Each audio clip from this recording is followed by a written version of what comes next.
नमस्कार, आप देख रहे हैं सिटी पोस्ट लाइव। मैं हूं दीपक शर्मा।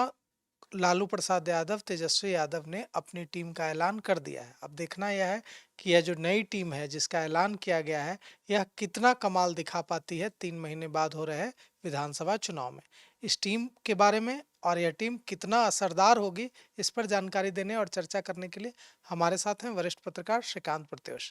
देखिए, आरजेडी के राष्ट्रीय कार्यकारिणी की सूची जारी कर दी गई है और इसमें राजपूत भूमिहार पर दांव लगाया गया है और साथ ही अल्पसंख्यक और दलितों का पूरा ख्याल रखा गया है। तो जातीय समीकरण साधने की कोशिश की गई है और सूची के अनुसार भूमिहार और राजपूत समाज के नेताओं को महत्वपूर्ण जिम्मेवारी दी गई है।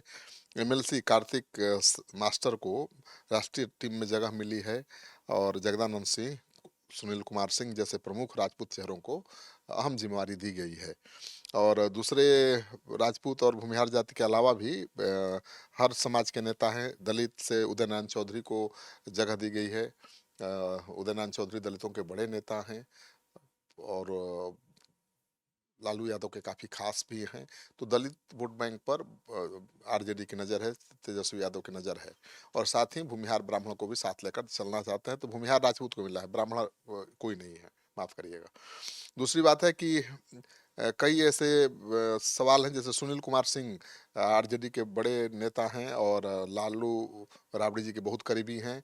राबड़ी देवी के मुंह बोले भाई के रूप में जाने जाते हैं और कहा जा रहा है कि उनको कोषाध्यक्ष बनाया गया है और महासचिव के तौर पर जयप्रकाश यादव को भी जगह मिली है। लालू जी के बेहद खास हैं और भोला यादव, ललित कुमार यादव, कुमार सर्वजीत जो दलित समाज के नेता हैं, उनको भी जगह मिली है और उनको पार्टी में महासचिव बनाया गया है। अभय सिंह झारखंड से आते हैं, राजपूत समाज से आते हैं, उनको भी महासचिव बनाया गया है। सुखदेव पासवान, सुशीला मोराले, अनु चाको, अलख निरंजन, बीनू यादव, रेणु कुशवाहा को भी महत्वपूर्ण जिम्मेवारी दी गई है, महासचिव बनाया गया है। तो रेणु कुशवाहा तो बहुत कद्दावर नेत्री हैं। पहले तो नीतीश कुमार की बेहद खास थी, बाद में वो चली गई चिराग पासवान के साथ। चिराग पासवान को भी छोड़कर अब आरजेडी में शामिल हो गई हैं। तो रेणु कुशवाहा को हम जिम्मेवारी मिली है, ये मार्के की बात है। और एक भूमिहार एमएलसी को बहुत बड़ी जिम्मेवारी मिली है और जगदानंद बाबू को तो मिली ही है, उनके बेटे को भी किसान प्रकोष्ठ का अध्यक्ष बनाया गया। किसान प्रकोष्ठ का अध्यक्ष बना गया। तो किसान के हितों को लेकर वो हमेशा मुखर रहे हैं। नीतीश सरकार में जब कृषि मंत्री थे तो नीतीश सरकार के खिलाफ ही मोर्चा खोल दिया था, भ्रष्टाचार को लेकर बड़ा बवाल हुआ था। तो अब उनको जिम्मेवारी दे दी गई है कि भाई किसानों को आप गुणबंद करिए, किसानों के मुद्दे पर चुनाव में माहौल बनाइए। तो माना जा रहा है कि खास तौर पर कि देखिए, यादव मुस्लिम तो लालू यादव के कोर वोटर है ही, लेकिन केवल लालू यादव यादव और मुस्लिम के बल पर सरकार नहीं बना सकते, उनको भी पता है। जब तक कि अगड़ी जाति के लोग, अति पिछड़े समाज के लोग, दलित लोग उनके लिए वोट ना करें। तो कोशिश की गई है कि भूमिहार, राजपूत, दलित को जगह देने की। तो एक मैसेज देने की कोशिश की गई है कि भाई तेजस्वी यादव की जो आरजेडी है वो ए टू जेड की पार्टी है। मतलब हर जाति मजहब का ध्यान रखा जाता है।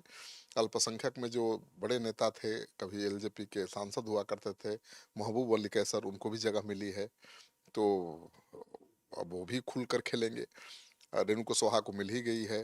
जगदानंद बाबू जो प्रदेश अध्यक्ष पद से हटे थे, अब उनको तो वाइस प्रेसिडेंट बना दिया गया है।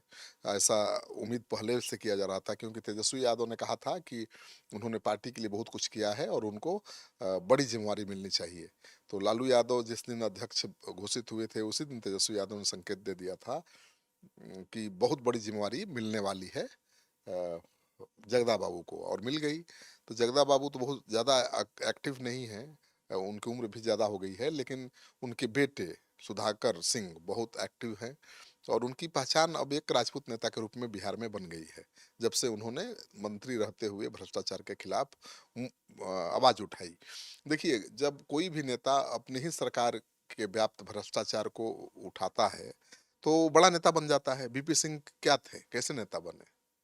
ऐसे ही बने थे अपने ही। कांति सिंह को भी बड़ी जिम्मेवारी दी गई है। हाँ, कांति सिंह तो बेहद खास हैं, भोला यादव, कांति सिंह, सुनील सिंह, ये तो वो बेहद कांति सिंह खास। को महिला प्रकोष्ठ का बनाया गया हाँ, अध्यक्ष। तो महिला नेत्री हैं, वो सांसद भी रही हैं, केंद्र में मंत्री भी रही हैं, लालू जी के बेहद खास हैं। तो पुराने लोगों को भी सुनील सिंह को कोषाध्यक्ष क्यों बनाया गया? धन का जुगाड़ करेंगे, कोषाध्यक्ष हैं, और धन लाएंगे जुगाड़ करके। वो बहुत भरोसेमंद हैं लालू जी के। और भाई राबड़ी जी के मुंह बोले भाई हैं, तो कितने करीब होंगे आप सोच लीजिए, राखी भी बनवाते हैं उन्हीं से, राबड़ी देवी से। तो काफी भरोसा करती हैं करती हैं राबड़ी देवी और लालू जी। तो उनको अहम जिम्मेवारी में लेके आप खजाना संभालिए। और छात्र प्रकोष्ठ की जिम्मेवारी दी गई है नवल किशोर को। नवल किशोर भी बहुत मजबूत नेता हैं, तो उनको भी ये जिम्मेवारी दे। वो यादव समाज से आते हैं, तो यादव समाज से ज्यादा जोर इस बार दूसरी जातियों पर है। जैसे कि अभय कुशवाहा को दी गई है युवा प्रकोष्ठ की जिम्मेवारी, युवा का अध्यक्ष बनाया गया है। हाँ, इसलिए कि वो कुशवाहा को साधने में तो तेजस्वी यादव लोकसभा चुनाव से ही जुटे हुए हैं, तो कुशवाहा को अहम जिम्मेवारी मिली है। अब अभय कुशवाहा कुशवाहा समाज से आते हैं, और कुशवाहा के बीच अच्छा मैसेज जाएगा। और तेजस्वी यादव को तो कुशवाहा एक्सेप्ट कर ही चुके हैं, लोकसभा चुनाव में दिखा है। तो इस बार अगर बीजेपी ने, जेडीयू ने कुशवाहा को टिकट देने में कंजूसी की, तो तेजस्वी यादव उदारता दिखाएंगे, ज़्यादा से ज़्यादा कुशवाहा को चुनाव लड़ाएंगे, और उसका फायदा उनको मिलना तय है। तो तेजस्वी यादव बहुत फूंक फूंक कर कदम रख रहे हैं, और एक नई तरह की राजनीति की शुरुआत उन्होंने की है। भले उनके पार्टी के नेता गाहे बगाहे ऐसा बयान दे देते हैं जिससे उनका खेल बिगड़ जाता है। कोई विधायक कभी ये बयान दे देता है कि शर्मा, बाबू साहेब, भूमिहार, ब्राह्मण, ये सब बैकफुट पर चले गए हैं। कभी कोई नेता कहा जाता है कि भूरा बाल साफ करके रहेंगे। तो इस तरह के लगातार जो बयान उनके पार्टी के नेता विधायक दे रहे हैं, उससे तेजस्वी यादव को थोड़ी दिक्कत हो रही है। तेजस्वी यादव तो कह ही चुके हैं कि उनकी पार्टी ए टू जेड की पार्टी है, लेकिन ए टू जेड की पार्टी बनने के लिए आपको पब्लिक में जो मैसेज है वो भी तो देना पड़ेगा। आप ए टू जेड की बात पार्टी कहते हैं, और आप ही का विधायक, आप ही का बहुत करीबी विधायक भूमिहार ब्राह्मण और लाला राजपूत को गाली दे रहा है। तो तेजस्वी यादव किस हद तक संतुलन बना पाते हैं, किस हद तक अगड़ी जाति के राजपूत खासतौर पर भूमिहार को साध पाते हैं, इसी पर उनकी सरकार का भविष्य तय होगा। सरकार बनाने के लिए तो तेजस्वी यादव को यादव मुस्लिम से बाहर निकलना ही पड़ेगा। केवल यादव मुस्लिम पर फोकस रहेंगे तो मुश्किल होगी।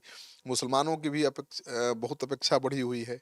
मुसलमानों की शिकायत है कि भाई उनकी जनसंख्या के हिसाब से उनको राजनीतिक भागीदारी कभी नहीं मिली आरजेडी में। केवल बीजेपी का डर दिखाकर लालू जी और तेजस्वी जी वोट लेते रहे हैं।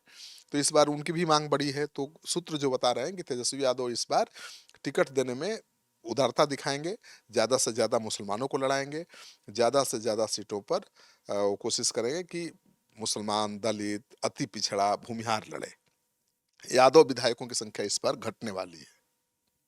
तो देखिए इस बार जो लालू और तेजस्वी की नई टीम है, इसमें जातीय संतुलन बनाने की कोशिश की गई है, और जिस तरह से अभय कुशवाहा को दी गई है जिम्मेवारी, युवा प्रकोष्ठ के युवा के अध्यक्ष बनाए गए हैं, उससे यह मैसेज देने की कोशिश है कि अब राजद सिर्फ एमवाई मुस्लिम और यादव की पार्टी नहीं है।